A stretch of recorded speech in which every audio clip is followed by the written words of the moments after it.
So it's like more of based on trigonometric. Uh, so have you learned all the formulas of trigonometry? Uh, yes, I think I've covered it. Okay, then tell me the formula of this.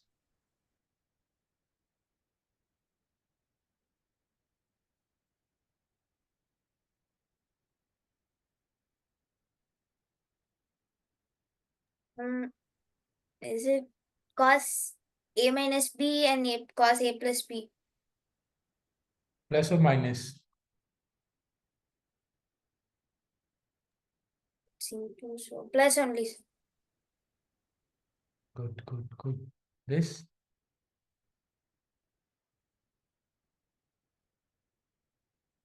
Tell. No, I didn't remember this one, sir. Maybe I think I have to revise it again. Yeah, please keep on Mm. revising these formulas.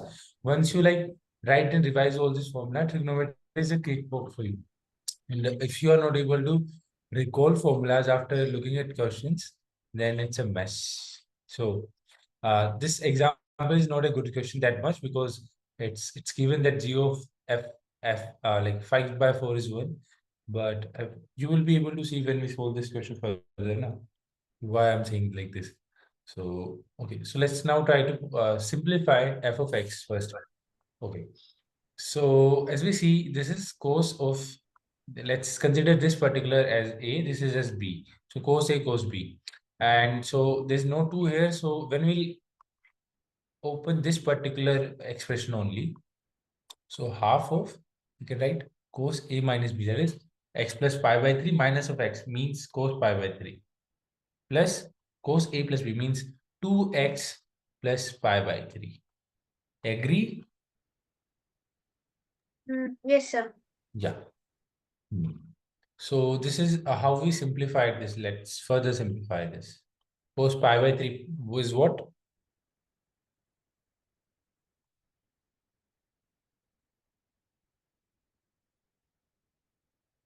Cos 60 is what?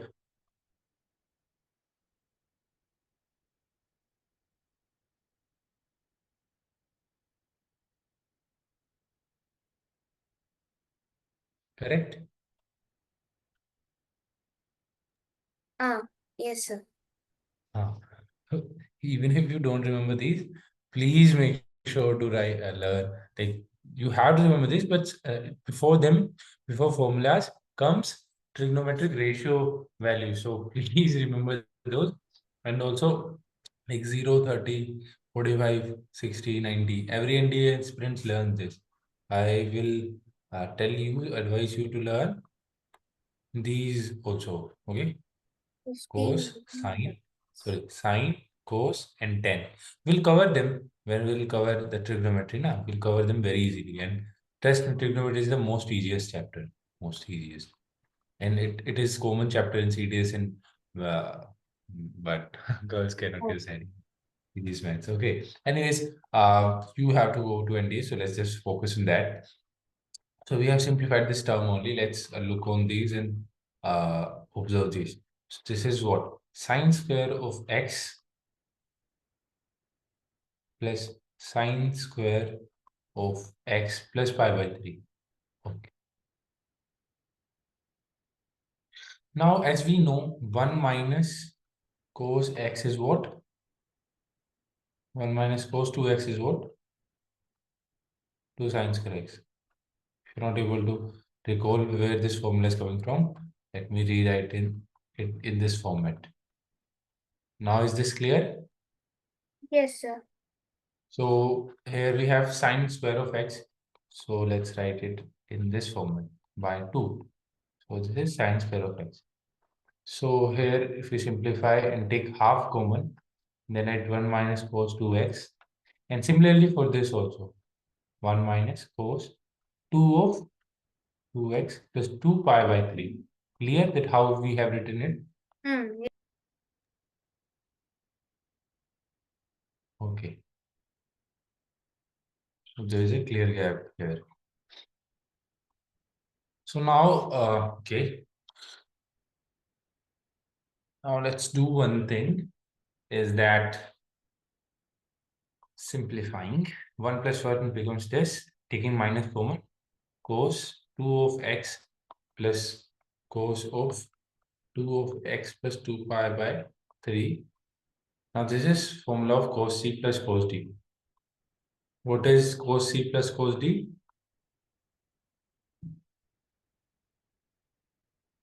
Curly brackets should be used. What is cos c plus cos d? 2 cos of c plus d by C 2. plus D by 2. Yes. So this will become 4x plus 2 pi by 3. So that's divided by 2. So that becomes 2x plus pi by 3. Agree?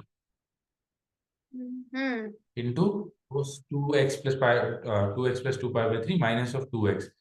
So 2 pi by 3 divided by 2 pi by 3. Clear? Or should I elaborate? Yes, sir. No, no, no. I clear, sir. Great. So, okay, solving this further, what is cos pi by 3?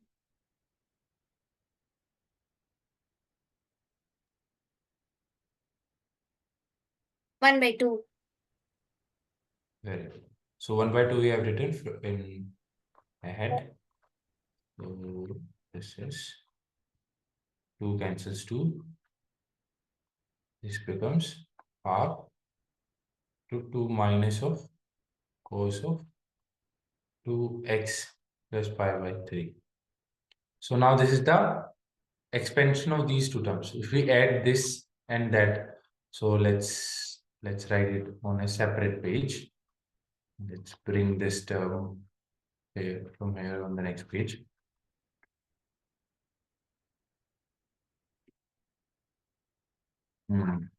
Okay. Plus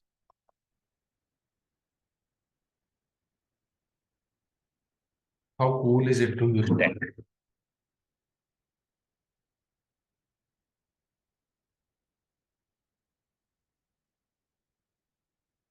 Oh my God. So, mm, mm,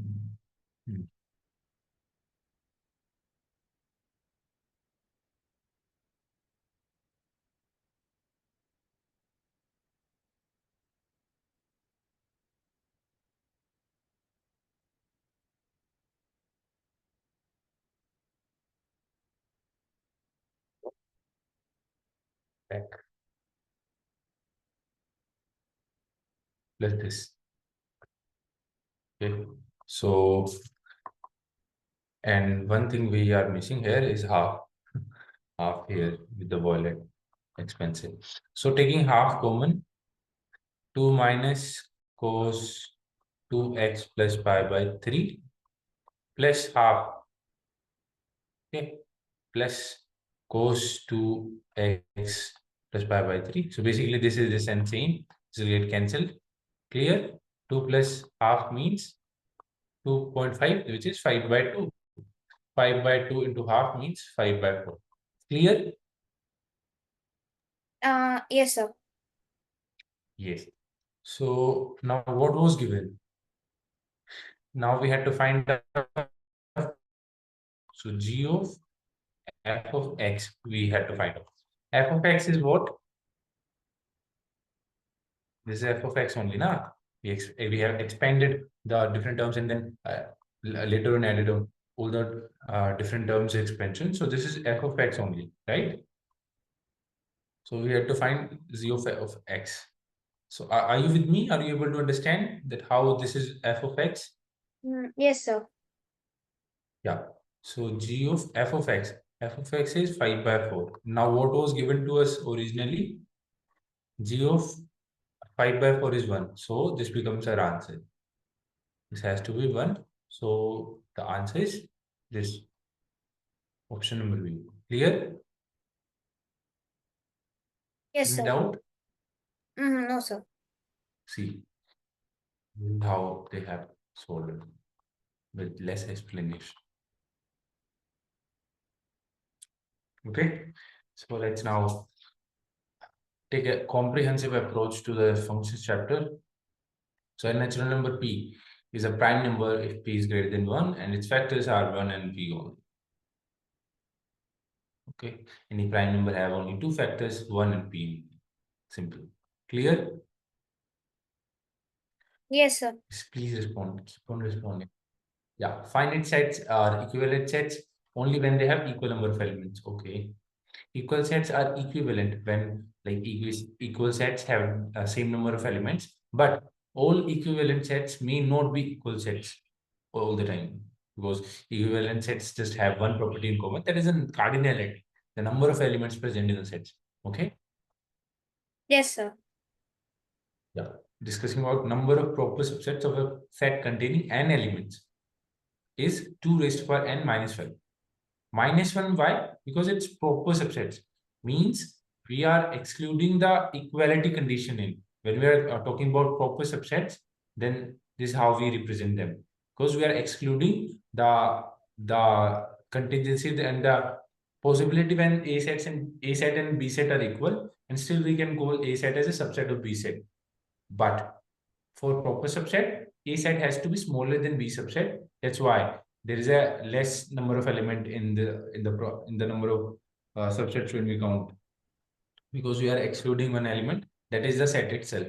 When basically when we write all the subsets, of a particular set, so phi in the set itself is definitely going to be an element and others. Okay, but in this case we are when we are discussing for proper subsets, we are excluding the condition where the set itself is not an element here, so that's why the total number of subsets will be one less. Clear? Yes, sir. Yeah. If A is a subset of B, we may have B as a subset of A, but if A is a proper subset of B, we cannot have B as a proper subset of A in the same case. Why? Because if A is a proper subset of B, then B is definitely going to be greater than A.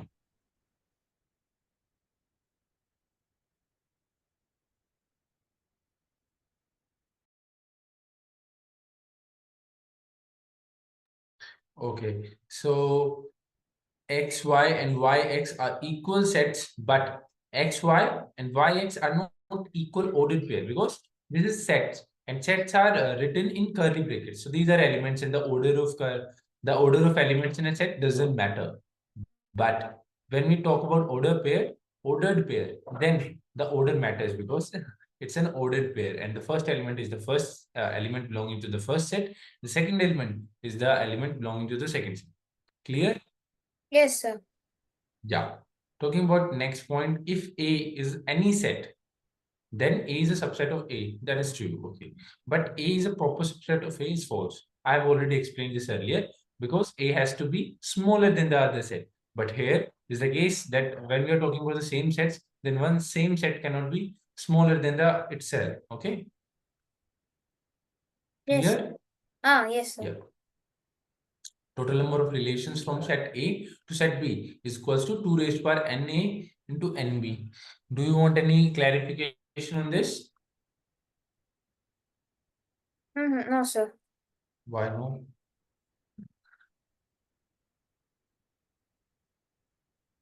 Okay, so considering this is set A, okay, this is set B, and there are elements, M elements in it, and there are N elements in set B.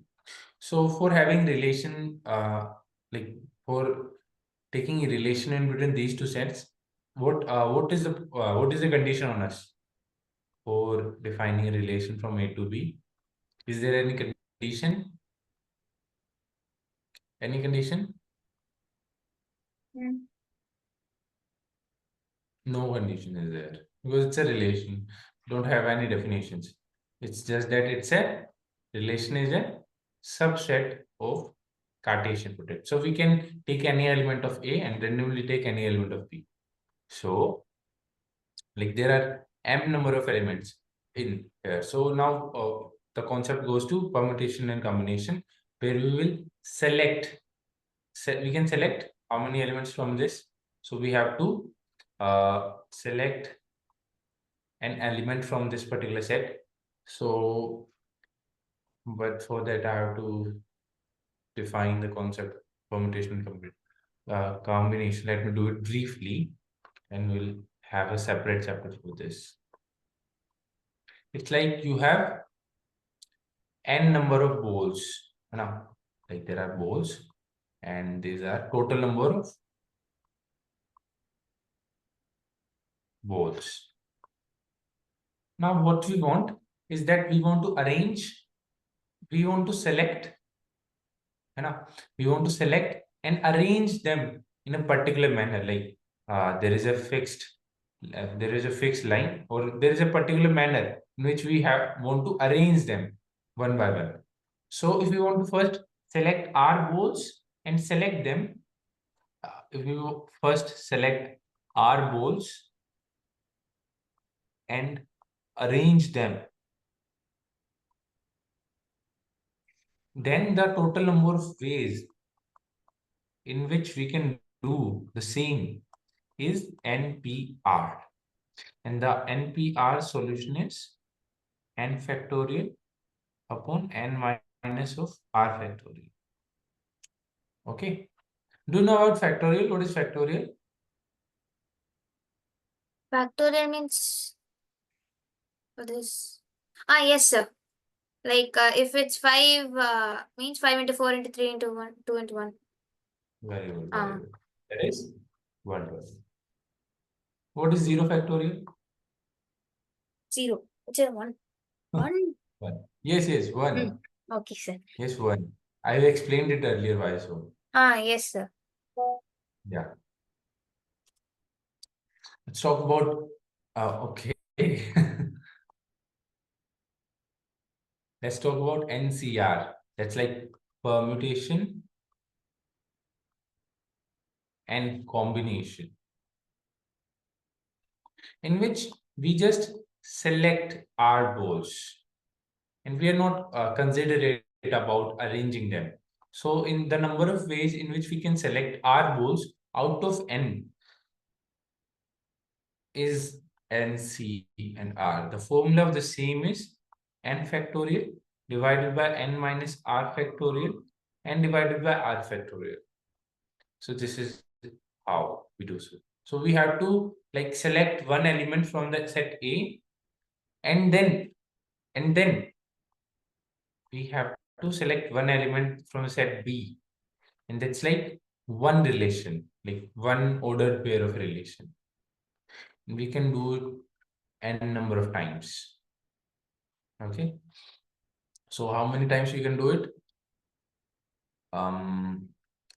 Let us say, okay.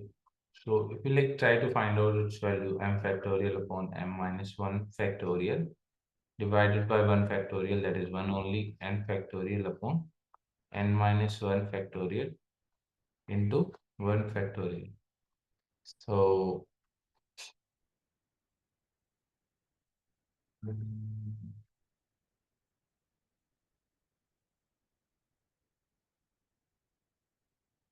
yeah, I'm getting them.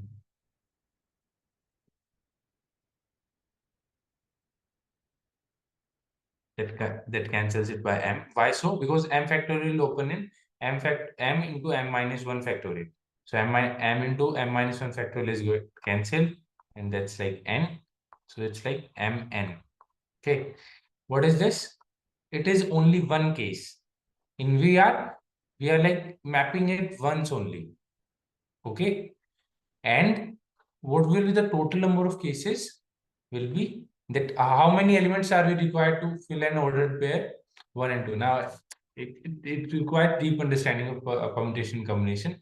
That's an ordered pair of relation. Okay. Try to understand it still. Ordered pair of a relation. Okay. Now, to fill this, there are m number of elements, and to make one case, there is mn cases. So if there are two places to be filled, and one case has to be filled like this, mn. So that's how the formula is given. M is what? Number of elements in A multiplied by number of elements in B. I'll explain this later when we study permutation and combinations. Okay. Still, I guess you Have you like briefly थोड़ा मोटा मोटा idea लगा? What? How मैं Means couldn't get you, sir. I was asking, are you able to like wrap around your head that how this formula is driven? Ooh, I need to this one. How it's driven? हाँ Yes, sir. Is it from the 2mn formula? हाँ But I don't okay know how it's actually driven. हाँ I'll explain it in detail when we'll study P and C. Yes, sir. Okay. So where was this? Yes. Total number of relations from set A to set B is equal to 2 raised power Na into Nb. The universal relation on a non-empty set is always reflexive, symmetric, and transitive. What is a universal relation?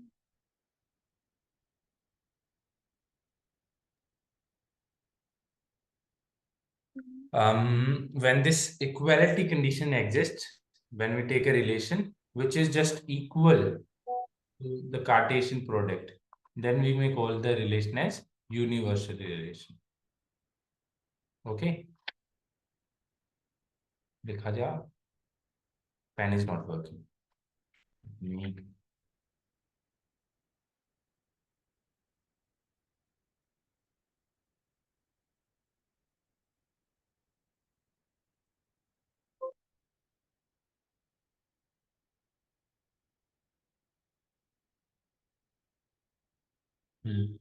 Is my screen visible? Only the writing screen you're asking, no, sir. Ah. And that thing is visible. Okay.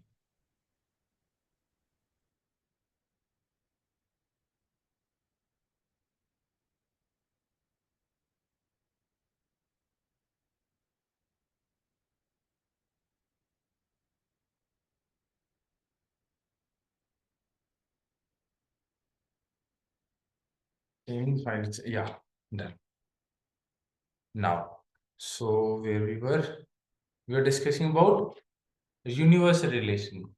When we take the Cartesian product of two sets and itself we write all the elements of Cartesian product, then we may call that particular relation, if we are considering that a relation, as universal relation. Okay, so when there is a set that big, a the Cartesian product of two sets must be having everything. And sorry, not A cross B. When we are taking set relation from set A to set itself, and then the subset is a relation from on the set.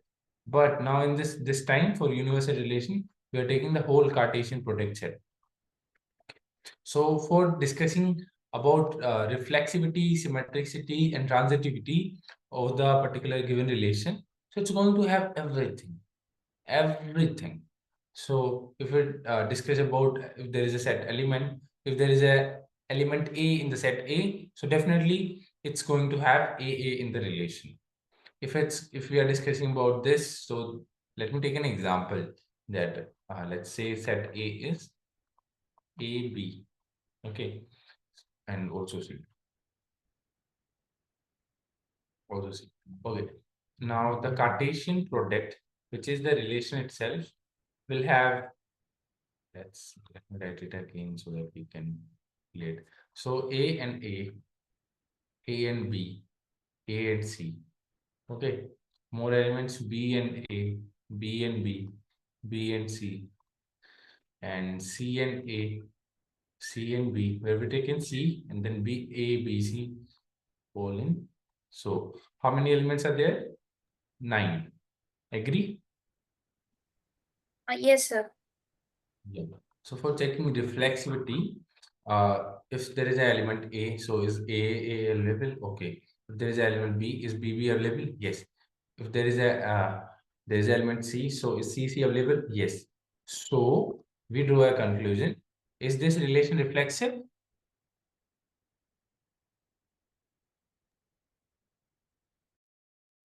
Is this relation reflexive? This relation. Yes, sir. Why reflexive?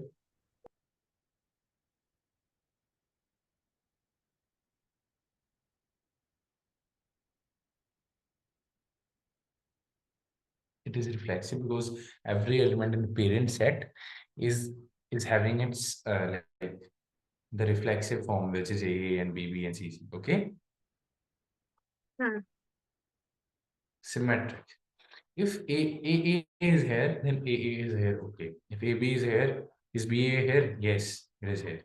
If AC is here, is CA here? Yes, it is here. If BB is here, is BB here? Yes. If BC is here, is CB here? Yes, it is here. If CC is here, is CC here? Yes, it is here. So is it symmetric or not? Symmetric, sir. Yes, it is symmetric.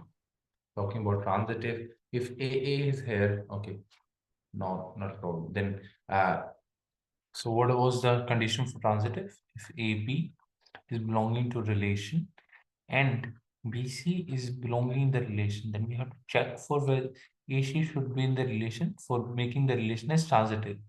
So if AA is here, second element being second element of this particular ordered pair and the first element of this particular ordered pair are same.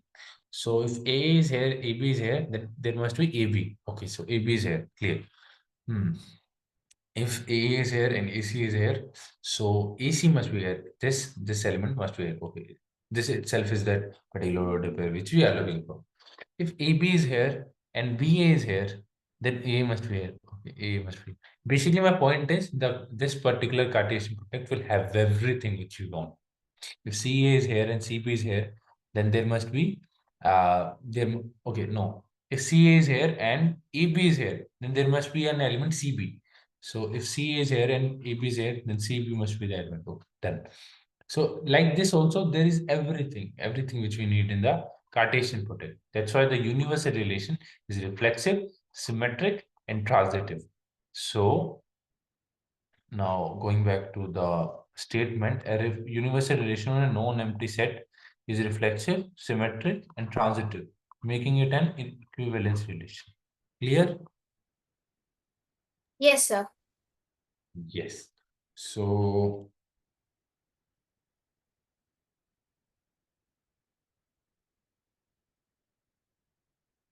done. This one done.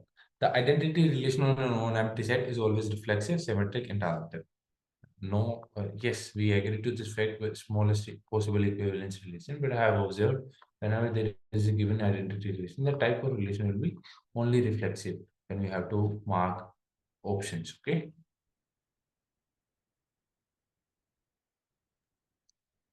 clear? Yes, sir. What is an identity relation for set 1, 2, 3?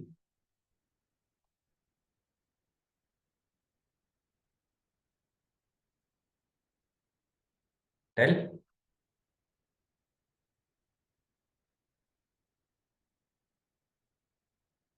This is an identity relation for a set A. Good. Okay. Hmm. Yes, sir. 1, 2, 3. Yes, sir.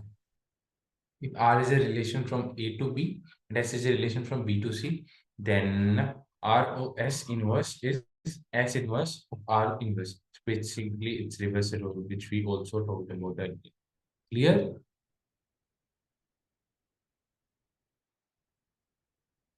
Yes, sir. Clear?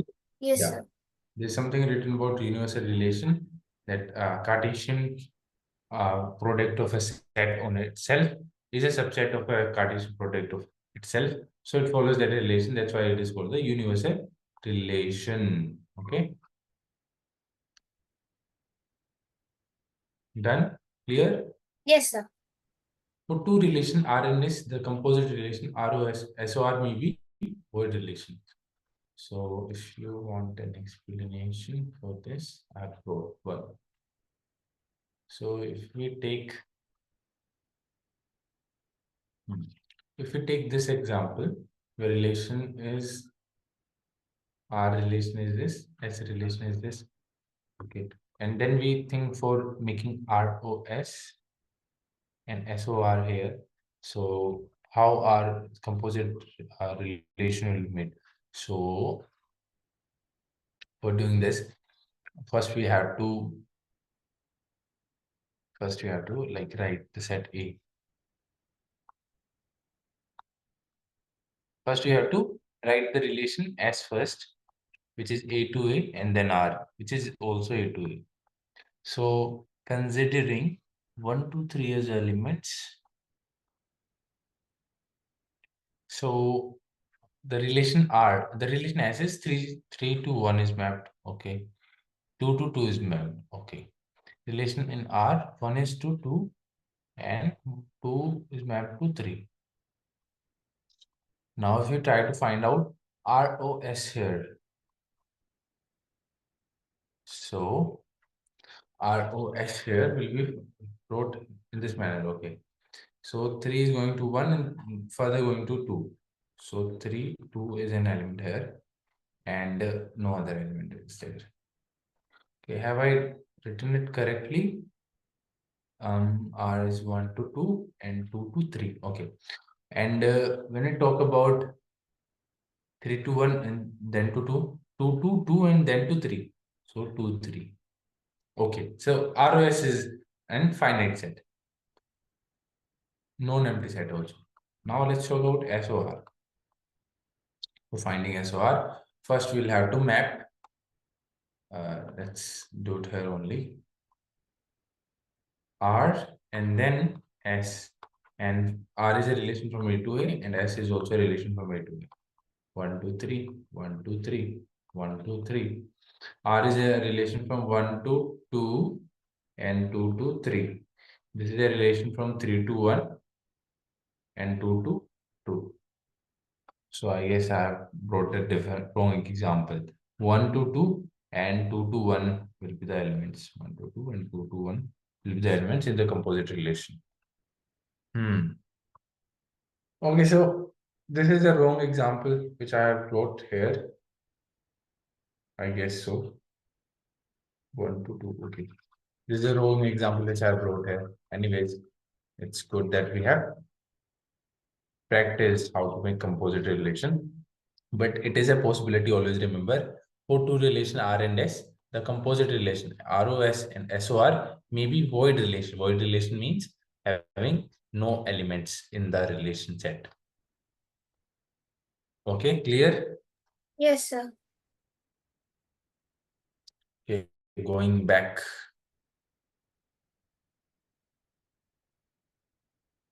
The product of two even or odd functions is an even function. When you multiply even function to even function, this will give an even function.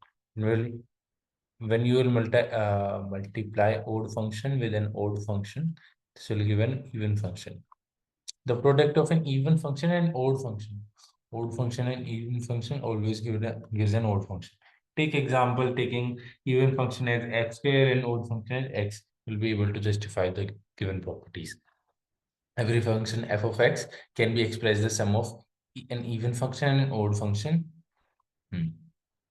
We have discussed this earlier also. F of x plus f of minus of x divided by 2 plus f of x minus f of minus of x divided by 2. Okay. Yes, sir.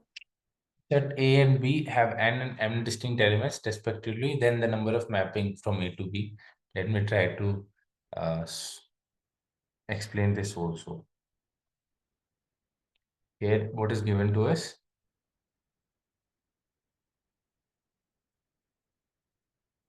I guess there are more slides in this. That's why our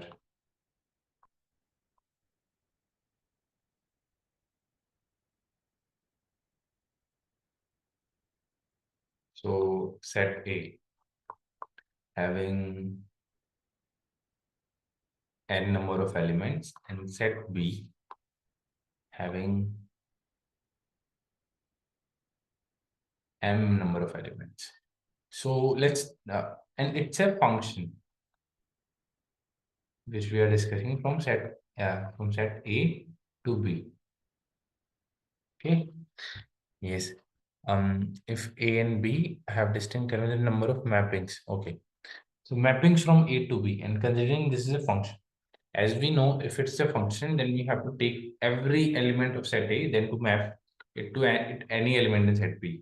So we will have to take every element. For first element, how many options are there in the element in the set B? to get mapped?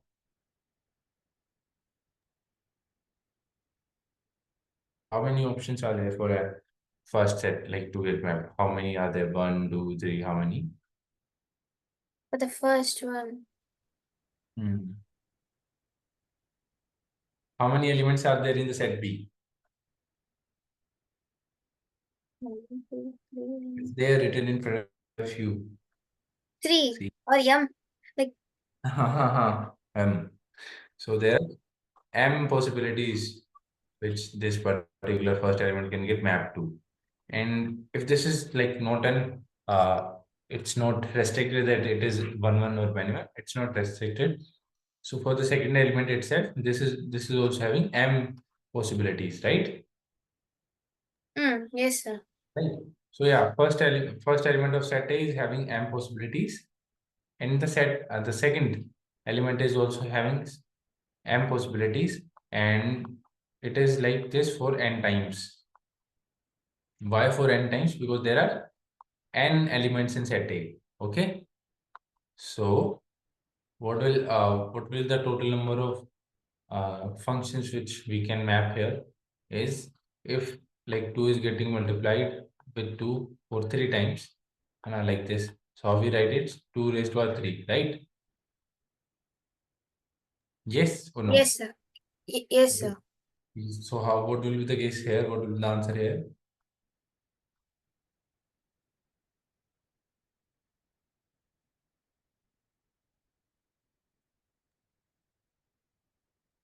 Just replace the 2 with m and n with 3.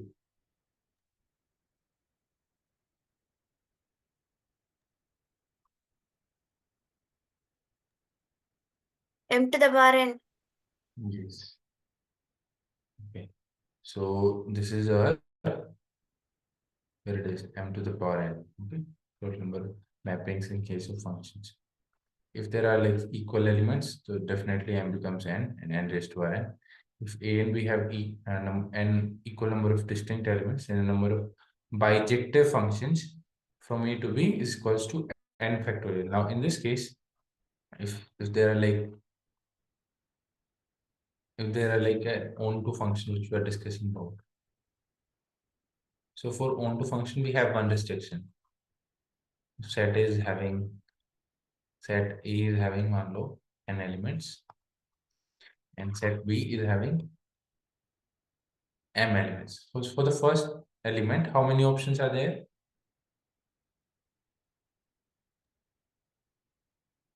Just don't think M. about others. You just think On about how many elements are there to get M. mapped. M. Yes, there are m possibilities. Considering it has mapped to some one, okay? Because it's an onto function which we are discussing about. Okay, so now for second element, how many opportunities are left? M minus 1. Very good. M minus 1. For this, M minus 2. yes, very good. We'll go on and on. Okay. So for the first element, it's M. For the second element, it's M minus 1.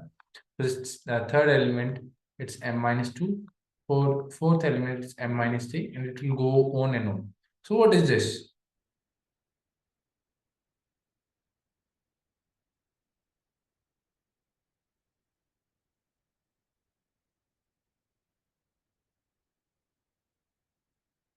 M factorial. Yes, RAM factorial. Now, so how many mappings are possible? M factorial. Why it is n? Okay, so it was given that both were having n equal number of distinct elements. Okay, so in that case, there is no discussion of m. There is only n. Okay, that's why n factorial is written here. Clear? Yes, sir. Hmm. Okay. And why equal number of distinct elements is taken? We have taken a wrong example which we have considered there are n number of elements. If there is like n number of elements, this will keep on minusing, and this will depend on whether n is greater than like let's take an example here itself. If m is greater than n, so let's take 5 and this n is 4. So if there are like 1, 2, 3, 4, 5, and 1, 2, 3, 4, these are the elements in set P. I've taken it and reverse.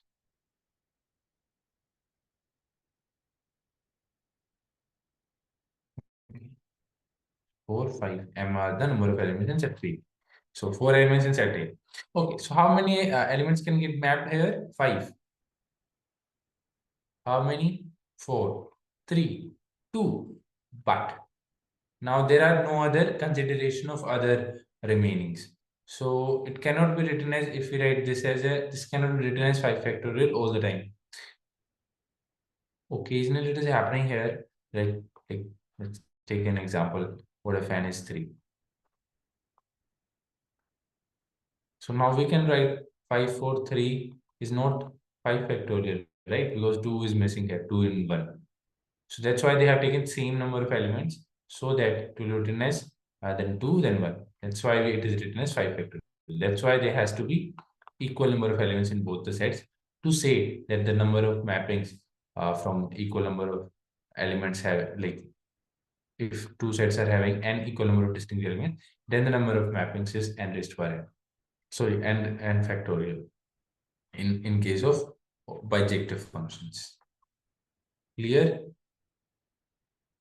Yes, sir. Any doubt? If any, please ask. Okay, sir. The number of one-one function that can be defined from an infinite set, from a finite set A into a finite set B is how many we have to get mapped and how many to select in the range, basically. So it's like set A, set B,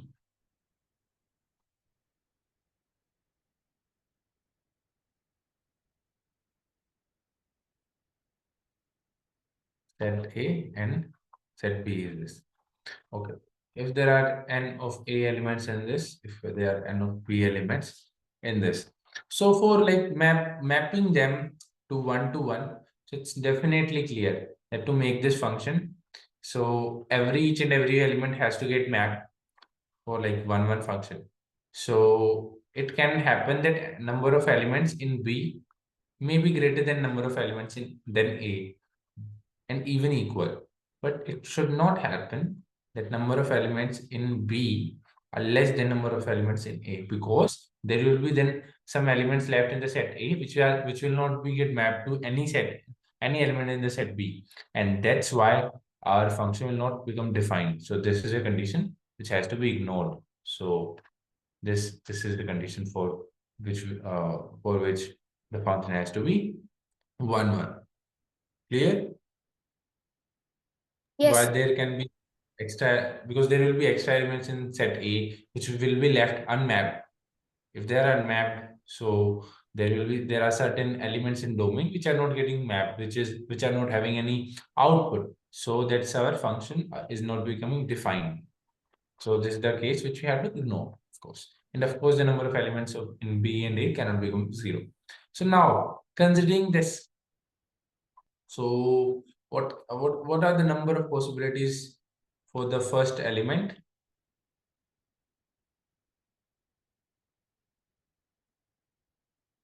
How many elements in the set B it can get mapped to? Yes, it is the case that we have to get it mapped to 1 only, but to choose that 1, we have to select out of B now. Okay, so for selecting element, we'll select like one element here. So its basic formula is that we have to select from B, and we have to select how many elements. We have to select n, like, let me give you an example. Like if there are 5 elements in set B and 3 elements in set A. So we have to select for 3 places. We have to select for 3 places. How many choices do we have? 5. 5 choices, 3 selections have to be made, like this. Clear?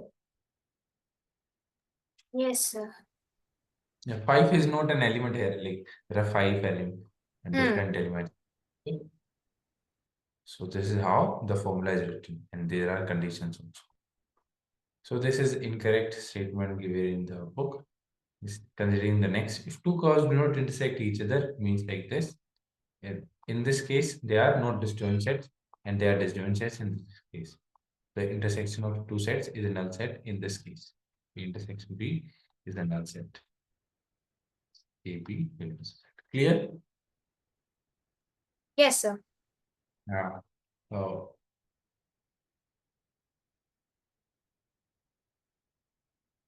oh, this is also binary number करके जाना है. If there is a function which is satisfying this condition, then the function is 1 plus x raised to Rn. If domain of polynomial function is real numbers, range of odd degree polynomials is real numbers, but not even degree polynomial function, because we know for quadratic functions graph is like this. So it's approaching to plus infinity in some cases and having some minimum value, and in some other cases it's approaching to minus infinity but having some maximum. So it's not like that key they are having from minus infinity to plus infinity range. No, it's not the case in even degree polynomial functions. So it's the case with odd degree polynomial functions. Clear? Yes, sir. Even functions are manual functions because, like taking x squares example, minus 1 plus 1 will get mapped to 1 only. So two inputs, single output, manual function. And if a function can be written as sum of even function and odd function, we have already covered this.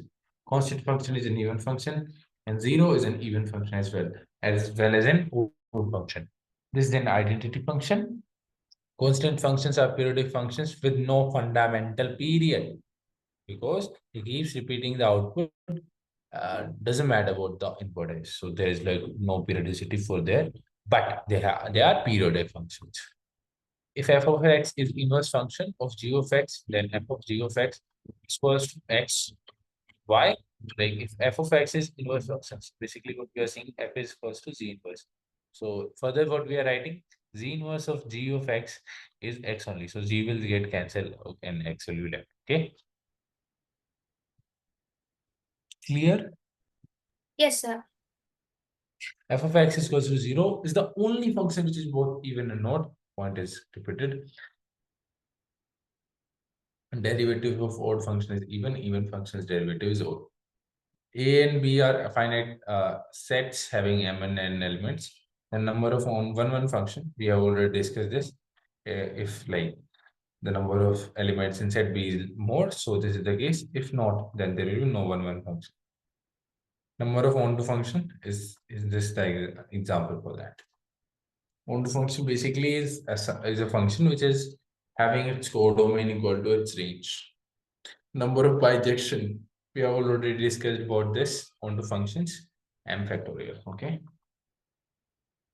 Number of disjoint elements in M and N, number of mappings from A to B will be m raised to power n because there are no similar elements in A and B. Okay, so it's like hmm, hmm, okay. If A and set B are equal, the number of mappings are n raised to power n. I'm not able to wrap my head around about this point. Let us go behind, discuss if A and B are having distinct elements, then the number of mappings from A to B is equal to average cost. Okay, it's the same point, okay? Yes, Where we sir. are mapping for a function, where we do not have to leave any element in set A. Okay. So and yes, and what's changed here is number of elements in set A is M, number of elements in B is N. Okay, so logarithm. Okay, A will cancel A, f of x will written here. This is x, not n. Okay, so if 2n will be written ahead and log of x. Okay, clear. Is there any doubt here? No, sir. Yeah, we discussed this in logarithm properties. Now, this is very important. This is very important. Okay. If x is a positive real number, then the sum of that particular number and its inverse is definitely going to be more than or equal to 2. It just cannot be less than 2. Okay. If if we take a negative real number and take its sum with the number and its reciprocal, then it's definitely going to be less than -2 or equal to -2. If we take x is equals to 1, so the equality condition will stay to here. If we take x is equals to -1, then the equality condition will stay to here. And please do some calculations and try to understand why this property is true. Take some numbers, take x 1, 2, 3, 4, 5. You'll be able to understand if this condition stays true forever for x belonging to real number this one, for x belonging to minus real number this one. Okay. In real numbers, rational and irrational numbers are also included. Discussing about this function, two functions can be combined, means if they can be just they can be added, subtracted, multiplied, or divided only when they have common domains. Okay, only when they have common domains. So we were discussing about domains, and I guess we have left one small topic. There are two functions, f of x and g of x. And if we are like adding them or subtracting them or multiplying them or dividing them, so they are new, which will be the new functionality of x, considering its f of x domain as d1 and g of x domain as d2. The domain for h of x will be d1, the set d1 intersection d2. Any doubts? No, sir.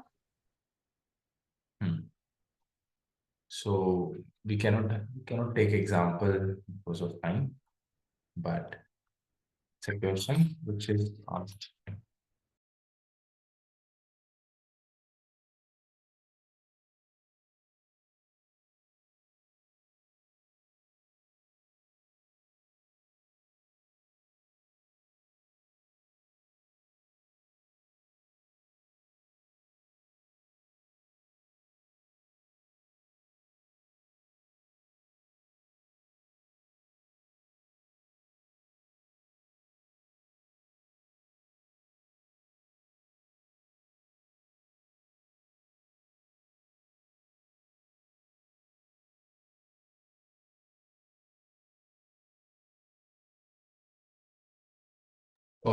Okay, so let's take an example. F of x is x square root of x square minus 1 and g of x as 1 by x. So for this, the function will not be defined if x becomes 0. So we cannot take x is equals to 0. And here, x square minus of 1 should be positive. So x minus 1 and x plus 1 should be positive. 1 minus 1 plus 1 plus infinity minus of infinity. So this is positive, negative, positive. Why positive here? Because the coefficient of both variables is positive. That's why we have taken positive here. So the complete function has to be positive for us. So the domain is from minus infinity to minus 1. Minus 1 is not included because of extreme inequality, including 1 to plus infinity. Okay, great. Here, all the real numbers except 0 element. So for for if we are having any function, like if we are discussing of a new function where we have added both of these or subtracted both of these or have multiplied both of these, multiplied 1 by x, or have divided. So if 1 by x will get divided, x will go upward. So for all these four functions, the domain will be the intersection of these two sets. Now, how we will take the intersection of these two? Let's discuss that. First set is like minus infinity, minus 1, 1. plus infinity, and this much is included, this much is included, and other set is everything is included excluding 0. So if we take intersection of both of these sets, what is the common? Let's say this is right, both of the sets here also. So everything is included in set B in D2 except this. So let's take a whole here. And now here, this is included except whole here, and this is included. If we combine both of these two sets, like this is D2, this is D1, we combine both of these. So the D1 itself is left. Agree? Like all the elements less than -1 and all the elements +1 are common. They're both. The lines are common from here. Agree? Yes, sir. Clear? Yeah. So what will be the domain? Domain of all four functions which we have derived from like f of x plus minus u of x will be d1 section d2, which is basically minus of infinity to minus of 1, including 1 to plus of infinity. Clear? For this is h of x, domain of h of x it is. Okay? Yes, sir.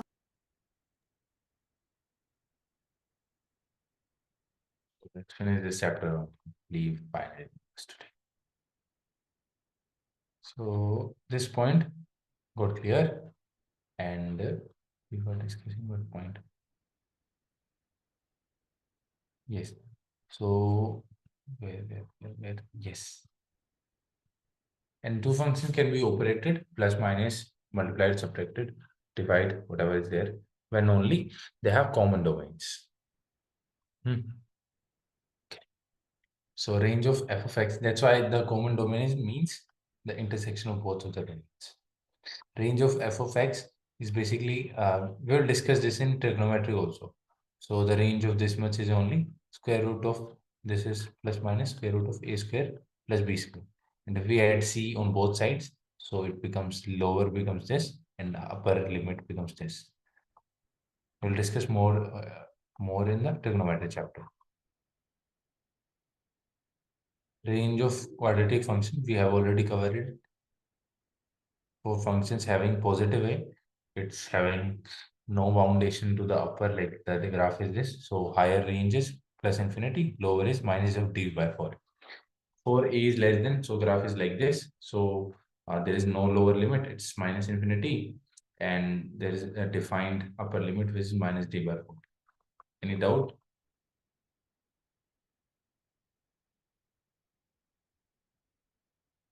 Any doubt? No, sir. No doubt. Yeah, LCM of A and B and C and B, basically the LCM of upper these two and HCF of these two. If we have to consider the HCF of this, so HCF here and LCM here, simple. Clear? Yes, sir. LCM of a rational number and irrational number does not exist. The graph of an odd function is symmetric about origin. We have also already covered this.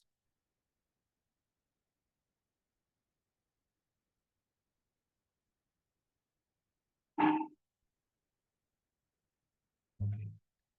If A and B are two different sets, the number of elements in both of these is n. The number of one onto function is n factorial.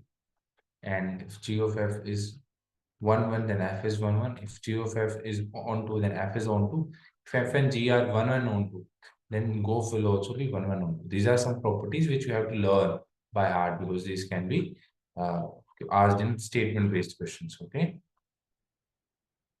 clear? Yes, sir. If f of x is any function, then this is an even function, this is an odd function. If y is equals to f of x is equals to given like this, then f of fx will be x. You can also drive this by yourself also, and you can try remembering this, not suggested.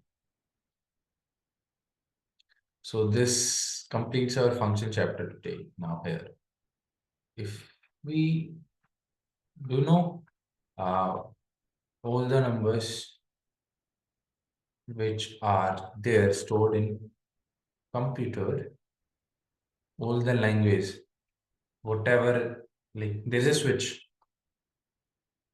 Computer is made of switches. Okay. It's like simple fan switch. There is only two output. Sorry.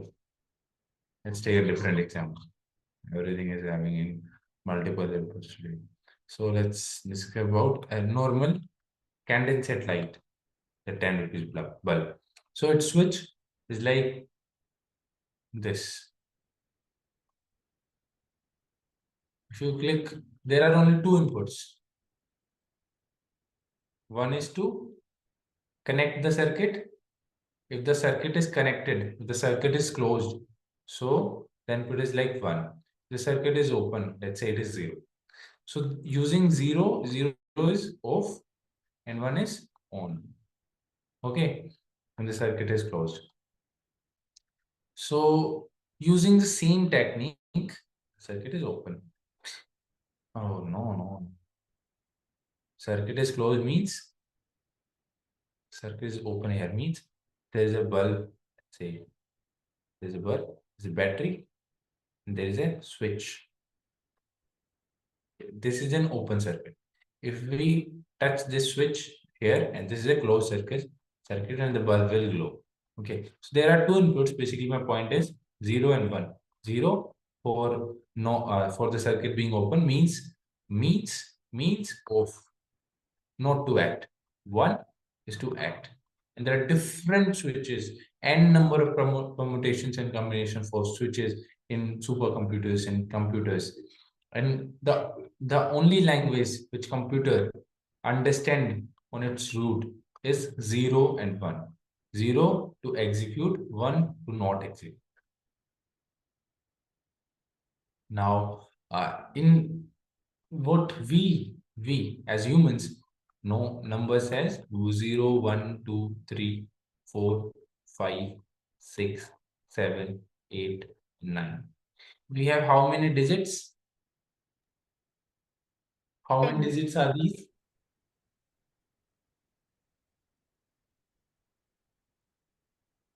Are you busy in something or Sir, I just now said 10. what? Hello. No, sir, you asked how many digits are there, and so I said 10. Maybe it didn't get to you, I think. Okay, it is 10. Ah, So if we add like 9 to 1, then we don't have any specific digit. If we like add 8 to 1, so there is a digit out of which we can use to write it like, right? 9. But for writing 9 plus 1, there is no specific single digit. That's when we have to use two digits. Okay. So, and when we have only two digits, so if we have to like move ahead from these two numbers and go ahead and discuss, we have to use the next place. So for like this is decimal digit system. For this, what is used? 10 raised to power 0, 10 raised to power 1, 10 raised to power 3, 2. This hundreds, like tens, sorry, ones, tens, hundreds, and thousands, like this. So what is meaning of ones? What's meaning of tens? It means that whatever like digit is here, it's right here. So 4 ones means 4 is getting multiplied to 1, and 2 is getting multiplied to 10. 2 tens. 2 is getting multiplied to 10. So that's why it is writing as 2 plus 4, which is 24. Okay. So this is 1 is 10 raised to power, anything raised to power 0 is 1 only. Okay. 10 is 10. Hundreds is 10 raised to power 2. Okay, so that's how our decimal digit system is made. When we have only two digits, okay, so what we really have is first 2 raised to power 0, then 2 raised to power 1, then 2 raised to power 2. So let's say this is our binary number. Okay, so what it is actually is 1 is getting multiplied to 2 raised to power 2, which is 4. 0 is getting multiplied to 2 raised to power 1. And 1 is getting multiplied to 2 raised to power 0. So 1 into 4 is 4. This is 0. This 1 into 2 raised to power rings. 2 raised to power 0 is 1. So 1. So this is 4. 5 in decimal system. Okay. This is how we write 5 in decimal system. And 101 in binary system. This is just a gist of binary numbers. You will understand more in the upcoming lectures. Okay. After 3 days. Okay. So shall we call it a day now? Yes, sir.